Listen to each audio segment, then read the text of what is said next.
আমি একটা জিনিস কিছুতেই বুঝা পাই না, বুঝা আছেন? আমার দুই সাইডে দুজন বইজিতে আমাকে মারা চলছে, কিন্তু একজন আমাকে লাগান পারে না, বুঝা আছেন? লাগাবে খেং থেকে আমি যে মারবা জুমলা, বুঝা আছেন? ওরা লাগানোর চাম নাই, যে কথা করার জন্য আমি আছি, বুঝা আছেন?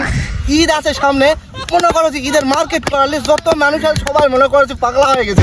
ব্যস্ত ঈদের মার্কেটে না ভুলে আনা গেছনো, যাওয়ার পর আমার মার্কেট করার একবারে উঠে গেছে, বুঝা আছেন? ঈদের মার্কেটে গেছি উড়ে বাপুরে বাপু, যত বাংলার ছুরি আছে ব্যাগ ছুরি যায় ভিড় করে ঠিকই লাগা ফেলাতে। ঈদের মার্কেট জাম, মার্কেটটা করবেন ঠেকো। আমরা না প্যান্ট ট্যান্ট কিনবো সব করে ঈদত, আমার প্যান্ট সব বেড়ি ছেলেরা পরে কিনে একেবারে খাপকে দেখতেছে। এখানে তো প্লাজো পর, পায়জামা পর, অন্য কিছু পর, বেড়ি ছেলেরা শার্ট প্যান্ট কিনা শুরু করছে। মার্কেটটা থাকবে কোন জায়গা থেকে কও? এই শার্ট প্যান্ট লিবেতে লেবে ঈদের মার্কেটত ভিড়ে থাকা যায় না, তার মধ্যে বা কসমেটিক্সের ভিড়।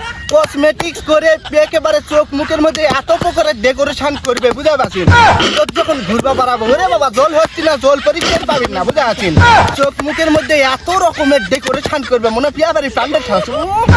কসমেটিক্স কিনবো, প্লাজো পরবো, জামা কিনবো, সালোয়ার কিনবো, যা ইচ্ছা তাই কিনবো, কিন্তু প্যান্ট শার্ট তোরা কিসব কিনবা যাবো? কত ঈদের মার্কেট করা দুধ দেয়, বুঝছেন? এবার ঈদ যে কেমন কে কাটবে বাপু, আমি বুঝা পাচ্ছি না আমার ঈদ কেন কাটবে। টাকা পয়সা আমার পকেটে মার্কেটে যাওয়ার ভিড়ে পেট্রোলের ভিড়ে আমি মার্কেট করাই পাচ্ছি না, বুঝা আছে? আমি কার কাছে তুমি কার কাছে তুমি? আর এই দুই সাইডে দুটা বসে মারি চলছে আটাও লাগানো পাচ্ছি না ঈদ বাপু।